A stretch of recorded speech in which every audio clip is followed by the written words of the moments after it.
بەڵێ بینەرانی یازی سلااوان لێبێت من یادگار فایقم ئەم شەو بە شێوەیەکی ڕاستەخۆ لە هەولێری پایتەختەوە لەگەڵتانە بم بۆ باسی ڕۆژی ئەمڕۆمان میوانێکی تایبەتمان هەیە مامۆستا ڕێبوار تاڵەبانی سەرۆکی ئەنجومەنی پارێزگای کەرکووک کە بە سوپاسەوە لێرە لە ستۆدیۆی ناوەند لەگەڵمانە مەبەستمە ئەمڕۆ قسە لەسەر ئەوە بکەین دۆخی کەرکووک چۆنە ژیانی کەرکووکیەکان چۆنە ئایا داهاتوو چیتری بۆ کەرکووک و کەرکووکیەکان هەڵگرتووە چه هەنگاوێک نراوە بە ئاراستەی ئاساییکردنەوەی دۆخی کەرکووک بە ئاراستەی گەڕانەوەی کورد و دەسەڵاتی کوردی بۆ کەرکووک و بەسمە قسە لەسەرەوە بکەین ئایا ئەنجومەنی پارێزگای کەرکووک لە ئێستادا ئیشەکان و کارەکانی چۆن ڕاییەکە و ئایا بڵین کورد بە شێوەیەک لە شێوەکان هاو هەڵوێست و متتەفقە لەسەر ئەوەی کە یەک دەنگ و یەک ڕنگ و یەک هەڵوێستیان هەبێت سەبارەت بە کوردستانی بوونی کەرکووک سەبارەت بە بەرژەوەندیە باڵاکانی کەرکووکیەکان بە تەواوی پێکهاتەکانەوە نەک تەنها کورد وامەوێەوە بزانم کە ئایا ئەوەی لە ناو کەرکووکە گوزارێت لە ڕووی ئیداریەوە لە ڕووی ئەمنیەوە لە ڕووی بێزارکردن و هەراسانکردنی هاوڵاتیانەوە ئەگەری ئەوەی نییە کە بتەقێتەوە بگاتە سنوورێک بگاتە ڕادەیەکەی تر خەڵکەکە بەبێ ئەوەی چاوەڕێی پارتە سیاسی کوردستانیەکان بکەن کە تا ئێستا یەکدەنگ نین تا ئێستا دووبارەی ئەەکەمەوە لە دوای ڕیفراندەم لە دوای 16 ئۆکتۆبەر هەموو دنیا پشتی کردە کورد کەچی کوردیش خۆی پشتی کردوتە یەکتر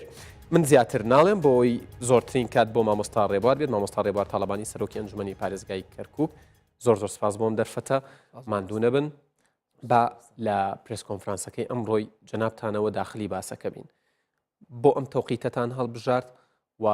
ویستان چه پەیامێک بگەن لە پرس کۆنفرانسەکە زۆر سپاس بۆ ڕێستان سەر ڕێز و نەوازش بۆ قوربانیان و شەهیدانی ئەفرین و کەرکووک و دووس خورمات و ئەو شۆنانی کە کوردی تیاستەمی لێکرێ بەداخەوە و ئاگری نەورۆز ئەم ساڵە نالین ئەکەینە بۆنەکەینە یادێکەینە یادی ئەو ئاگرە بچێتە گیانی ئەو کەسانی کە ستەم لە کوورد دەکەن هەچ کەسێ بێک ناو و ڕەنگی و نەتەوەی بۆ چووکە هەچ کەسێ ستەم لە کورد کات و ئەزانم ئێمە ستەممان زۆر لێک کەسێ 35 ساڵی ڕابردووی حکمی بەعس کە بەعس ئەنفالمانی کرد بەعس ئەنفال کرا بەعس کورد قڕانی کرد خۆیان قڕان کران سەرکردەکانیان ئەیدام کران هەمویان چی کوڕەکانی سەدام و ئەمسالی ڕئیسەکان هەر هەمویان لە بەرچاو خۆیان کوژرانەوە ئەمە ئەگەر ئەمە عیبرەت نەبێ بۆ ستەمکارانی ئەم زەمانە با دلیلێک وەرگن ئەمە ڕۆژی هەموو ستەمکارێک دژی کورد لە هەر شوێنێک بێت عەزیەتی کورد دەدرێت لە چوارپارچەی کوردستان مەسیریان ئاگری نەورۆزەیان سووتێنێت و بەستەمی زۆڵمەکەی خۆیان و ئاگرە لە ناویانە بە ئینشاءڵڵا لە ئایندێکی زۆر نزیکیش ئەفرینەکانیش هەر هەمومان جەرگمان بۆیان ئەسووتێ پێمان زۆر ناخۆشە لەو حاڵەتەیان ئێمە بەسەر خۆشمانات کەرکووک بەسەر دووس خورمات وشات ئەمە تا سەر ناڕوە پەتی زوڵم کورتە خوای تەبارەک و تەعالە ئاەتی سەریحی هەیە ئەلێ زاڵمەکان وا نەزانن ئاوا بۆیان ئەسان ئەکرێتەوە بە کەیفی خۆیان فەساد بڵاوەکەن ڕۆژێکیان دێت هەر هەموو کەسێکە بێ بە ڕژێمی بەعس چۆن ڕۆژ ئاوا بەسەریان بچێت دووبارە سوپاسدانەکەم تەبعاً ئەمڕۆ بۆم تەوقیتە ئێمە 5 مانگ بە تەسەلسولێکی زەمەنی داوامان کرد لە حکوومەتی عەبادی بارودۆخی کەرکووک دوای 16 ئۆکتۆبەر ئاسایی و دەستوری کاتە چووکە پێشێلی دەستوری کرد لە 16 ئۆکتۆبەرە من حەقم نییە لە ناوماڵی کورد هیچ خەڵکێک دڵی بەوە خۆش نەبێ ناوماڵی کورد ڕێک نییە ئێمە یەک عایلەین جار وایە عاجزەبین لە یەکتری حاڵەتێکەیە لە هەموو سروشتیە بەڵام دوژمنانی کورد و نێرانی کورد هەلی ئەوە بقۆزنەوە کە من لە تۆ عاجزم تۆ لەو عاجزی ئەمە بکەن ئەو برین لە بینمان گەورەوەکەن ئەوە خەیاڵیان خاوە ئێمە لە کۆتاییە کورد هەر یەک ماڵ و یەک دەنگین هەرچەنە پلان و موامراتەکان زۆرە دژمان لە هەموو دنیا ئاگای لێ ئێمە چ پلانێکمە بەڵام لە کۆتاییەکە گرینەوە ئەعلانمان کرد بە دوو جار داوای کۆبوونەوەم کرد لە ئەنجومەنی پارێزگای کەرکووک بە چاکردنەوەی بارودۆخ ناومنا هەر بابەتەکەم ناونا تاوتێکردنی بارودۆخی کەرکووک ئەوە بوو بەداخەوە عەبادی و ئەوەی کە بە فەرمانی عەبادی ئیشەکەن بارودۆخەکان ئاسایی و دەستوری نەکردەوە لە ناچار بووم لە 19 2017 پەیامێکم نرد بۆ عەبادی سەرۆک وەزیران بۆی بارودۆخەکە چاکۆکە بۆی کارەکانمان جێبەجێکەین ئەرکی سەرشانی خۆمان جێبەجێکەین بەداخەوە وەڵامی نەدایەوە یعنی وە غڕوری سەرکەوتن و بەرزی کردبێەوە هەتا من وتم ئەوە بکەینە هەلێک کە بە هێزەکانی پێشمەرگە و هێزی حەشدی شعبی و جێش کە توانیمان عێراق پاکۆکەین لە داعش با بیکەین بۆنەیەک بۆی یەک چاکردنەوەی ماڵی عێراقی و ئاشبوونەوەی کوردستان و حکوومەتی اتحادان بەداخەوەی وەڵامێکی نەبوو ناچار بووم لە مانگی یەک پەیامێک بنێرم بۆ سەرۆکی هەستێ سەرۆکایەتەکان سەرۆکی کۆمار و بە دوو جێگرەکەی سەرۆکی پەرلەمان و سەرۆک وەزیران بۆی ئەوانش لەگەڵ چەند ئەندامێکی کەرکووکی لە پەرلەمان ئەمە تەسەلسول لە زمانێکە مەبەستم بوو بۆی کەسێک نەلێت ئەمە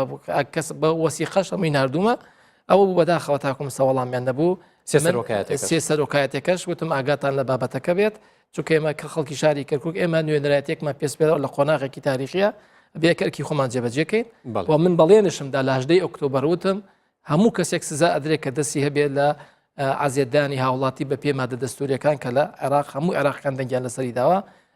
ئیشارەتێکم دا کە هەموو کەسێک بارودۆ خۆی چاکۆکە تەسیحی مەسارکە بەڵام ئەوی کە تەسیحی مەسار ناکە هەڵبەتە ئیمڕۆوتمان دەروەختەکە تەواو بەسەر چوو بێ بەڵێنەکانان جێبەجێکەین لە ڕۆژی پێنجشەمەوە ئێمە لە محکەمەی ئیتیحادی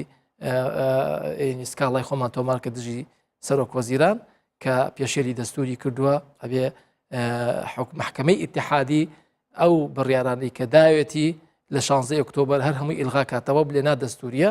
و ئەبێت فەرمانێکیش دەرکال بەتا بێ هەموو ئیجرعاتێکی قانونی و دەستوری لە شاری کەرکووک و ناوچانێکە کێشەی لەسەر دکتۆر مەبەستمە لەسەر و سکاڵایە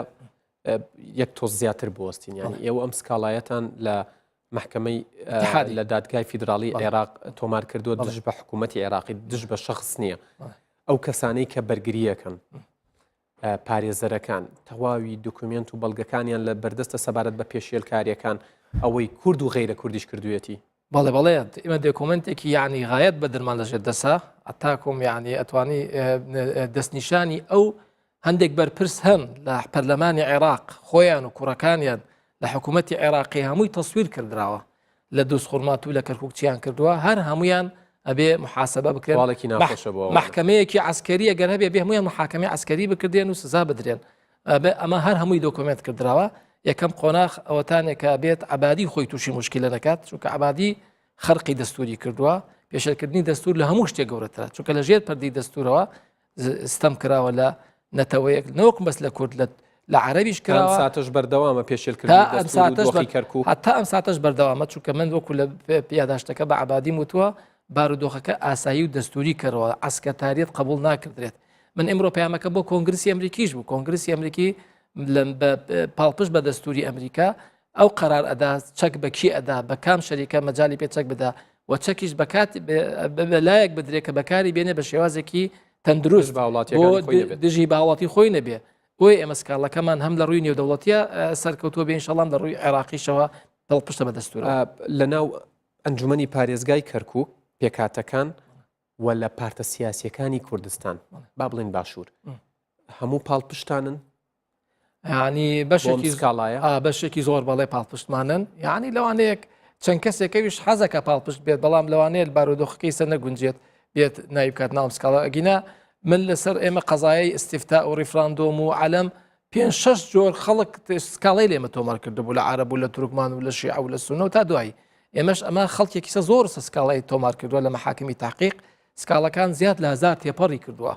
يعني ئەم هەموو خەڵکەش ئەم هەموو دیکۆمنتا ئەمە بێتە جەرائم ضد الئینسانیە لەوانەیە بچێتە قوانینی نێودەوڵەتی بالمناسبە خەڵکێکی زۆرش لە اتحادی ئەوروپی و لە بریتانیا و لە ئەمریکا اتصالە پێمانەوە کردووە کە کەیسێکە بکەنە کەیسێکی نێودەوڵەتی بۆی هەر هەموو ئێم هاوتەریب ینی بە پەناڵ هەردووکمان ئێمە لە عێراق ئەوانش لە ئەوروپا و لە ئەمریکاوە پێکەوە بۆی جارێکی تر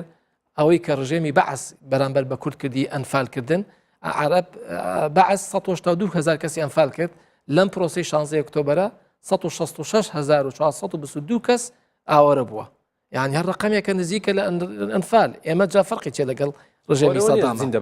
هەرەوەنیە زندی بەچاوە هەموو ڕۆژێکی خەڵکی سە زندوو بەچاڵکردنە ئەوانەشی کە لە ژێر حکمی ئەوان ماونەتەوە ئێستاکە ئەوان لە ئێمە حاڵیان زۆر ناخۆشی ناو کەرکووک دڵنیام زوو تەلەفۆنتان بۆ دێت و بیستمە زوو ئاگدارەکرێنەوە هاوڵاتیانی ناو کەرکووک چی ئەڵێن باسی چی ئەکەن چۆن داوای چیان لە ئێوە و لایەنە سیاسەکان هەیە جارێ وەکو نەتەوەکانی ناو شاری کەرکووک هەر هەمووی بێزارە هیچ هەموو حتا ئەوانەی کە وایان تەسەوڕە کرد کە لەم پرۆسی بەناو جێگیرکردنی ئەمن و قانون کە بەداخەوەدەگی پێچەوانە بوو وایان زانی شتێکیان دەسەکە دەستکەوتێکیان دەسەکە بەرژەوەندێکیان دەسەکەوێ حتاوانی کە نەیاری کوردیش بوون ئێستا ئەوانش پەشیمانن و بەداخەن خۆزگا کورد بگەڕێتەوە بەم شێوازە ئیداری کەرکووک ناکردرێت جا نەخواسە کوردی خۆمان هەموو پارتە کوردستانەکان هەر هەمویان بەداخن هەمویان خەفەتیانەیە ئللا هەندێکی کەم نەبێت کە ئەوە لە هەموو مێژووە خەڵکێ متعاون دکتۆر ینی باس لە واکرێ هەمویان بەداخن جەنابەت دووپاتت کردەوە قسەکە ئەوەیە گەر هەموو پارتە سیاسیەکانی کوردستان بەداخن بۆ دۆخی کەرکووک گەر هەمویان ئەیانەوێت دۆخی کەرکووک ئاسایی بێتەوە بۆ ژوورێکی عملیات پێک ناهێنن بۆ پێکەوە یەکدەست هیچ نەبێ واز لە باشوور بێنن لە ناوخۆی خۆمان بەنسبەت کەرکووکەوە یەک دەنگ و یەک ڕنگ بن بۆ ئەمە ناکرێت بەرژەوەندیان چییە لەوەی ئەمە ناکەن بەرژەوەندیان دێ هەندێک بەرژەوەندی هەیە بەرژەوەندەکەش وەکو وتم یعنی لە سەرەتایە هەبوو لە 16 ئۆکتۆبەر و 7 ئۆکتۆبەر و 8 ئۆکتۆبەر وایان زانی ئەوەی کە داوای چاوەڕیان نەکرد بە یەک دوو ڕۆژ نەیانزانی ئەم حکوومەت اتحادیە حکوومەتێکە حکووماتی عێراقی لە دامەزراندنەوە لە ساڵی 20ەکان تا ئێستاکە بەرامبەر دۆزی کورد و بەرامبەر ملەتی کورد یەک ڕایەک و یەک استراتیجێتێکیان هەیە شیعە بێت سوننە بێت حکووماتی عراقی نفسی نەمەڵی بەرامبەر بە کورد هیچ فەرقێکیان نییە فقط ڕەنگەکان و دەمچاوەکانە گۆڕێ ئەوان ئێستاکەت بۆیان دەرکەوت کە ئەمانە ئەیانەوێ کورد بە کورد بدەن ینی سەدام حوسێن لە کاتی خۆی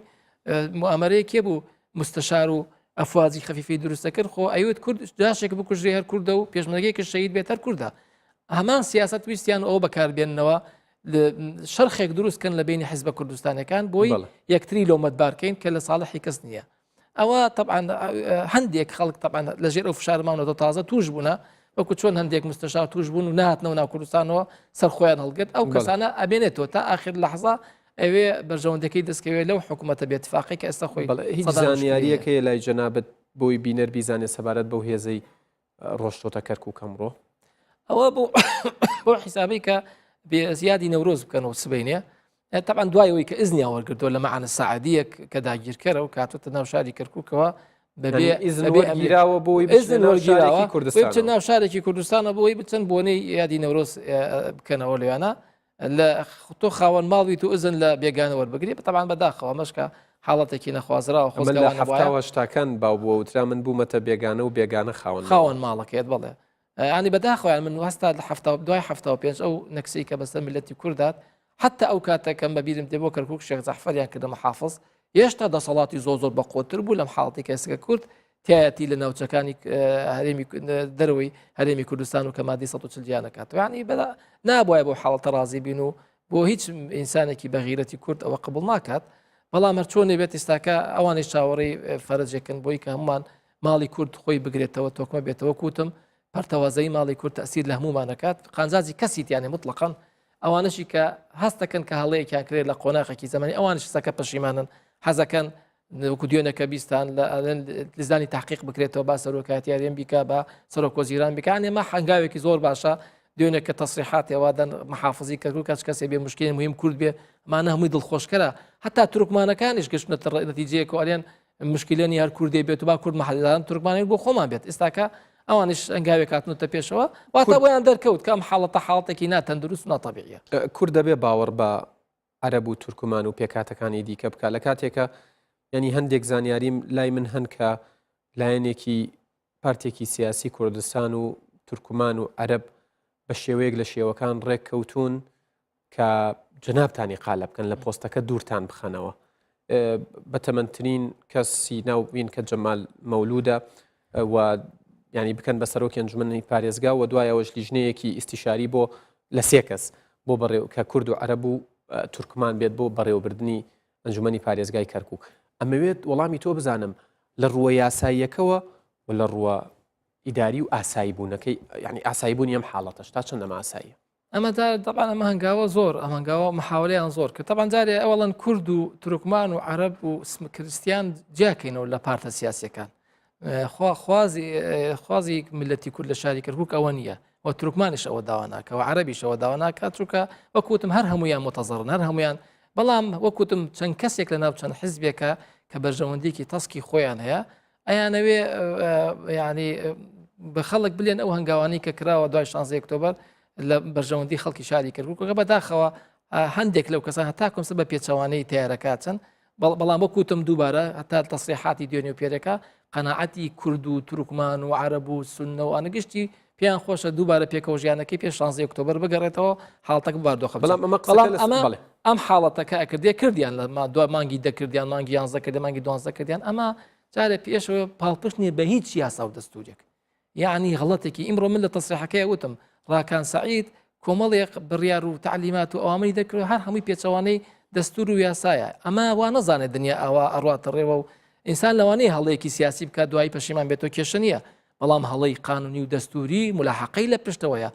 هەر ئەندامێکی ئەنجومەنی پادەستگای کەرکووک من زۆر هەمویان ڕەفیق و دۆستی من هەمویان ئێمە یەک عایلە بووینە من تکایان لێکم دوای هەنگاوی نادەستوری و ناقانونی نایاسایی نەکەون چونکە دوایی ملاحقە ئەکردرێن ئەمە نە لە نظامی داخلی ئەنجومەنی پادەستگای کەرکووک شتی وایە نە لە قانونی 21ەیە نە لە قانونی هەفتاوێکی برێمەر هەیە ئێمە ئیمڕۆ بۆ سکاڵەمان تەقدیم کردەوە کە ئەلێن با بە حکوومەت ئێمە اتهامی هیچ لایەنێک ناکەین اتهامی ڕئیسی وزەراکەین چونکە قائیدی عامی قوواتی مسلحەیە چونکە ئەو فەرمانەکەی دەرکردووە فەرمانەکەی پێچەوانەی مادەی نوۆی دەستوری بووە ئەلێن تۆ هەڵەیەکی قاتلت کردو کوشندت کردووە مخالفێکی دەستوری کوشندت کردووە بە زووترین کات ئەبێت دەرچی دەرەوە لە شاری کرد خۆت و ئەسکەتاریەتەکەت کە دەرچوێ دەرەوە ئەو کاتە بارودۆخەکە هەر بڕیارێکەدا ئەو کاتە من خۆمە گەڕێمەوە سەرۆکی ئەنجومەن خۆم جەلسەکە ئابەستم هیچ پێویست ناکە من خۆم جێگری سەرۆکی ئەنجومەن بە وەکالەتە من خۆم مەمنونی و کەسم کە ئەو ئەرکە لەسەر شانم لابە بەڵام بە شێوازێکی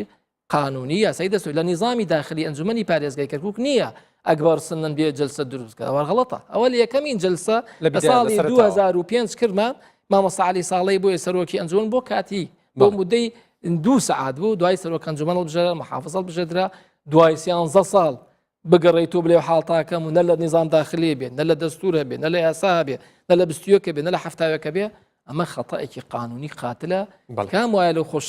خوشک و برا بەڕێزانی کە لە هەموو قلیستەکان کە نەچنەم خەتەوە لە جیاتی ئەوە چی بکەن بالعکس وەرن ئێمە هەمومان کۆبینەوە ئەنجومەنی پارێزگای کەرکووک پێیان خۆشە لە بەغا پێیان خۆشە لە بەسرا پێیان خۆشە لە نەجەف و کەربەلا پێیان خۆشە لە هەولێر ئەگەر هەمویان متفق بن کە جەنابەت بکشیتەوە دەست هیچ مانعاتێکم نییە چونکە ئێمە من دەنگی ئەنجومەنە من بوومەتە جێگیری سەرۆکی ئەنجومەن جا من سەرۆکی ئەنجومەن نیم بەتا ئێقالەم کەیان ئێقالەم من جێگەری سەرۆکی ئەنجومەن بە اتیفاقێکی سیاسی لیستی برایەتی کردێتی ئەمیش بۆیان نییە دەرچن چونکە ئێمە واژومان کردووە بە پەیمانەکەی خۆمان ئەبێ سەرۆکی ئەنجومەن و بە اتفاقش هەڵۆشێتەوە مەکتەبی سیاسی 5 حیزب کوردستانەکە دانشنەوە ئەلێن کاتی خۆی اتفاقمان سەرۆکی ڕزگار عەلی بێت بۆی کێتی بێ جێگرەکەی بۆ یەکگرتوو بێ ئەبێ دووبارە مەکتەب سیاسیانە بڵێ کاکە ئەم اتفاقیمان هەڵوەشانەوە بڕێن اتفاقێکی ترەکەن ئەمە لە ڕووی سیاسی و لە ڕووی دەستوری و یاساییشەوە هەڵەیە وتم ڕوونت کردەوە هەر سەبارەت بەو پرسە ئەنی زۆر دەمێکە سەرکردەکانمان هونەرمەندەکانمان هەموو کوردەکان باسییان لەوە کردووە کوردبوون سەختە کوردبوون تاڵە کوردبوون بارێکی ئێجگار قورسە بە هەموو کەس هەڵ ناگیرێت بەڵام ئەم شتانم بۆ چی وت ئەوەی کە هەنگاوی دەست پێ کردووە ئەندامێکی ئەنجومەنی پارێزگای کەرکووکە کووردە و تەنانەت ئەم ئێوارەیە پەیوەندیان بەلایەنێکی سیاسی کوردستانەوە کردووە کە ینی هاوڕا بن تەبابن لەگەڵیان بۆ ئیقالەکردنی جەنابەت ینی ڕێککەوتون لەگەڵ عەرەب کە من باسی عەرەب و تورکمانم کرد لەو ڕۆوە باسم کرد ینی ئامادەن لەگەڵ عەرەبێک و تورکمانێکە لەگەڵ مەسیحیەکە ڕێککەون دژی کوردێک ئەمە بۆ وایە پەیامی تۆ لەو بارەیەوە چی ئەوە جارە نییە شتێکی سڕنی ئێمە لیستی برایەتیمان کۆ کردەوە لە هەولێر ئەو بە ڕێزانی کە جەنابەت بە ناوی نالم لیش ناوی نانم دەگوتمان ئەوان ینی لە ژێر زەف شارێکی ناخۆشا بوون تەمەەن دوای 16 ئۆکتۆبر پارتی نەما لە شاری کەرکووک مەقەڕاتیان بۆیە بازگەیەکی عسکەتاری و ماڵی ئەندامەکانیان تاڵانکران ناچار یعنی بە ناچاری ئاوەرەکران و منیش لە بەروی کە بارودۆخەکەم پێ نادەستوری نایاسایی بۆیە نەگەڕامەوە گەدە مزانێ بێجگەلەوەی کە ماڵی منیشان اقتیحام کردووە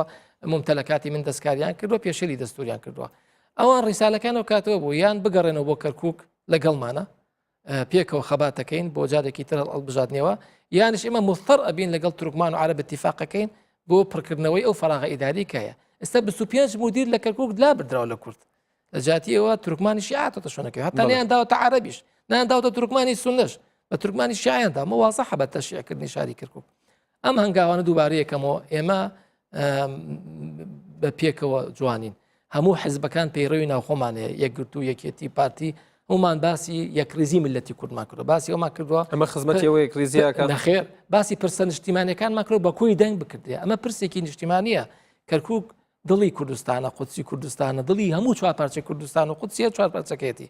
ناکرێت تاکە نەفرێک و شخصێک بە بەرژەوەندی خۆی لە بەرەوەی بیکەنە مەحافزیان بیکەنە ڕئیسی مەجلیسیان بیکەنە جێگری ڕئیسی مەجلیس یعنی بەم ئێمە بگەین خواستن 6 مانگ ماوەتەوە بۆ 6 مانگ ئینسان ئەوەندە نایانێ خۆی بچکاتەوە بکاتە ئاستێکی زۆر نزم با ئێمە هەر سەد بەرز بین ئەم 6 مانگە تێپەڕ بێ ئەو کاتە انتخابات دەکرێت لكل حادث حديث قەرارماندا انتخاباتە مەلەو من لە ئێستاوە یەکێک لەوانەی کە سکاڵای تۆماری عبادیم کردووە دژی عبادی بە محکمەی اتحادیە لێم ئەمرێکی وەلایی دەرکات انتخابات لە شاری کەرکووک ڕاگیر کات چی لەسەر ئاستی ئەنجومەنی پارێزگای کردو چی لەسەر پەرلەمان چونکە بارودۆخەکە مەجال بە منێکی کورد نادا بچم دەنگ بدەم بەو حیزبی منەوە مەعەن سەعەدی لەسەر سرم ڕاوەستاوە بە خۆی و هەمەرەکانیەوە بێ بڵێم زەحمەت نەبێ بچم نەورۆز بکەم و ئاگرێ بکەم و زەحمەت نەبێ بچم ئاڵای کوردستان بەرزۆکەم لێ بەڵێ بچۆ لە ژێر زەمینەوە ئاڵاکەت بەرزۆکە بڵێ بچۆ ناو سیارە بەس یەک سەعاتی ئاڵاکە بەرزۆکە لە حەوشەیەکی کۆبەوە بڵێ نایبە ماتۆڕ و پیاسیەکەی بڵێ نابێت تەقەت لە عاسمان بکەی يعني مع سعدية قاعدة عسكري إما لحكمك مدني أجين يعني لحكمك عسكري دواي تيبربوني 14 سال سر آزاد كردني كركوك وهم عراقي كان أما أنا هر هموي قبول نكرا وهر هموي دجي دستور ودجي ياسايا نابي بقصة شام كي نابي بشي نجير ركيفي أواني شوا هيك هنجاوي كيش ننين إقراري وبكين شو كدواي دواري كما همو أندامك شي لسر آسي أنجمن به لسر إداري كركوك بيت بعراقان سعيد وبا همود أو دام دزجاني كلاجلين أواني كعسكريات شكن أم نداء أم بوا مع سعدي شو بو همو أفسر كعسكري شرسالي كربو هر هميان محاكمة كردن شونك هميان بيشيلي دستوريان كردوا من أك عبادي بينبلي بروا اجتياحي منطقية بك عسكريا اليوم ناخر عبادي من إقالمك إعدامك لو باشتر بتسمنا وشاري كربوكوا شو مادي دستوري نو ريمبينادا جيش بكار بين بو مشكلة سياسي أبي إما واقصة بكين بدستور بقانون بلام أقدر شوي نجير ڕکێفی بەرژەوەندی تەسکی خۆمان و حیزبەکەمان چیانە لەوانەیە حیزبەکەت مجاملت بکە بۆ فترێک و بەڕێدا بۆی بگاتە ئامانجەکەی خۆی بەڵام دوایەوە ملاحقەی قانونیت لەسەرکردەوە کومیلە سۆڤیت 10 ساڵ تریش لە لەرین بیت هەر بەدواتەکەی ئیدام دەکرێت پێویستیش ناکە نەهۆکاریەوەی کە عەبادی و حەشدی شەعبی دڵخۆش بن و ڕازی بن لێیان باشە مامۆستا ڕێبوار هەر سەبارەت بەوە ینی سەبارەت بەوەی کە نیساب سەر بگرێت لە ناو ئەنجومەنی پارێزگا بەبێ حزوری سەرۆکی ئەنجومەن ینی بۆ نمونە تورکمان 9 دەنگی هەیە یەکێتی 6 دەنگی هەیە عەرەب 6 هەیە مەسیحیەکان دوانیان هەیە کە 21 و سەرەوە ئاکات ئەتوانن هیچ هەنگاوێک بنێن بەبێ حزوری تۆ نانەخێرابێت چونکە نظامی داخلی والێ نظامی داخلی لێ سەرۆکی ئەنجومەن ئەو عەقدی جەلسەکاکە لەسەر داواکاری لە چەند ئەندامێک بۆ بابەتێکی دیاری کراو تاوتوی ئەکدرێ پێش بچێت ناو قائیجتما سەرۆکی ئەنجومەن افتتاحی جەلسەکاکات ئێمە سەرۆکی جومەنە من جارێ لێم با بە عەبادی ئیشەکەت بارەدۆخەکەت نات دەستوریە چاکی کەرەوە بەشکم بێم ئیشەکانم بکەم من سکاڵام تۆمار کردووە ئەوە نییە سە من بۆ خۆشی خۆم دانوش بێتم لە هەولێر و تا ئێستا شوار کارەکان ڕایەکەی لە هەولێرەوە هەتاکم ئێستاکە کارڕانەوەستاوە بەڵکو بە بێچوانەشەوە محاسبەی هەر مۆزەفێکەکەم 1 دقیقەیەک کاری هاوڵاتی تاخیر کات و نووسراوێکم کردووە هەر مۆزەفێکی ریاسی مەجلس و سەرۆکایەتی ئەنجومەن 1 دقیقە هاوڵاتی عزیێت بدە بە تاخیرکردنی معاملەتەکەی ئەو مۆزەفەت دەرەکەی لە ئەنجومەنی پارێزگای کەرکووکەوە کورد بێ عەرەب بێ تورکمان بێت کەسی بێت چونکەوە من ئەرکی ئیداری و ئەرکی سەرشانی خۆم بەرامبەر ئەنجومەنەکە بێت جێبەجێ بکەم باشە باسی ئاڵات کرد لە قسەکانتە و تۆ هەموو کوردیەکە زانێت تۆ لە دادگا قەزیەیەکت بردۆتەوە کە پرسی هەڵکردنی ئاڵای کوردستان بووە لە شارێکی کوردستانی کە وتیان ناوچەیەکی کێشە لەسەرە و با محکمە یەکلای کاتەوە محکمە یەکلای کردەوە لە بەرژەوەندی جەنابتان ئێستا پێویست ئەکا پرس بکرێت بۆ هەڵکردنی ئاڵا ینی هیچ منطقێکی تایە بنمونە دوو خوێندکار لە ناو زانکۆ ئاڵای کوردستان بەرزەکەنەوە ئیهانە بکرێن لە نێوان کەوانەیە کە دوو لە ڕووی جەنابتەوەن و بینەران ینی بەرشەق ئەدرێن سوکایەتیان پێ ئەکرێت ئەوە من بۆی ئیمڕۆ دوێنێ کەش کۆنگرێکی ترمان بەستی داوامان لە هەموو هاوڵاتێکی شاری کەرکووک و دووس خورمات و ئەو ناوچانەی کە مادەی 140 لە شنگالەوە تا جەلەولا و سعدیە هەر سوکایەتێک بەرامبەر هەر هاوڵاتێکرە پێچەوانەی مادەی 37 دەستورە ئەبێ سکاڵای خۆی تۆمارکە لە هیچ نەترسێت من ئەوەنە دووبارەیەکەمەوە سەدام کە محاکەمە کراوە خۆی و ئازای مەجلیسی قیادەی سەورە بەبیرتان دێت لە کەیسی هەڵەبجە و کەیسی ئەنفال و کەیسی هێشتەزاری بەرزانیەکان هەندێک هاوڵاتی لە پشت بەردەوە نایانەوێت لەو کاتەش بەرامبەر سەدام ڕوبەڕوویکەنەوە کە تۆ مجریمیت بەڵام ئێمە کەس لە سەدامیش بەقوتر نیە لە کەس لە سەدامی جەبەروتر نەبوو شەشەم جێیشێ بوو لە عالەم ئەم جاش خەڵک وێرای بەرامبەر سەدام تیامەکەی پێ بکە عەبادی کێیە و حەشدی شەعبی کێیە و قسمەعان سەعەدی کێیە و ئەمانە هەر حیچنی لە چاو سەدامە بە زۆر بە ئاسانی لە دووس خورمات و ئێستا زۆر دەستخۆشی لەو بەتەڵا ناکەم کە چوونە سکاڵا تۆمارەکان زیاد لە 1000 سکاڵا دژی کوڕی مەسئول کە لە پەرلەمانی عێراقا چەکی هەڵگرۆ تەقاکاتە ماڵی کوردەکان و هەر هەمووی تۆمار کراوە هەر هەمووی محاکەماکە دڵیان خۆش نەبێت دنیا ئاواڕات دنیا بەوەی نییە حکم قانون و دەستور لە سەروی هەرموو کەسێکە جا بۆیە لە کەرکووکیش ئەوەی کە ڕئیسی جامیعە کردی بەداخەوە کە نابووە ئەو حاڵی بکردایە کە بۆ جلی کوردی جلێکی ڕسمیە زمانی کوردی و عربی دوو زمانی فەرمی هەموو پێدانراوە لە ئەو پێچەوانی دەستوری کردو ئەو ڕئیسی جامیعە و ئەبێت وەختێکیش دێت ئەویشە بێ محاسبە بکردرێت و هەر کەسێکیش وە کۆلەی ئێستاکە کە نیان ئاڵای کوردستان بەرز بێت سەد فەرمی هەندێک فەرمیەکان باس کاڵە تۆمارکە بزانام ئەو بەڕێبەرە بەسیری چیە مامۆستا ڕێبوار من کاتم تەواو بووە تەنها ئەوەندە توانم بڵێم کۆتا پەیامت بۆ پارتە سیاسیەکان و کەرکووکیەکان چیە؟ من یەکەم شت بۆ نەیارانی کورد دڵیان خۆش نەبێت بیانەوە زیاتر درست لە بینی ملەتی کورد دروستکەن لە بینی حیزبە کوردستانەکان ئێمە وتم چاکە بینەوە هەمووشمان دەبینە یەک ماڵ و ئەو کاتە هەمومان دژی نێرەکانمان خۆمان نەزانین چی ئەەکەین و چی ناکەین و بۆ ناو خۆشی خۆشمان ئەوەندە نایانێت یعنی ئێمە لەبەر بەرژەوەندێکی تەسکی تاکی من باوەڕ ناکەم حیزبی بێ نەیەکێتی نەپارتی نەیەگرت و نە کۆمەڵ نەگۆڕان و نەنەوەی نوێ و نەبەر گونەکەی هەموویان دڵسۆزن بۆ کورد هەر هەمویان هەندێک کەسی بەرژەوەندخوازن ناو حیزبانایە تکایان لەکەین ئەمانە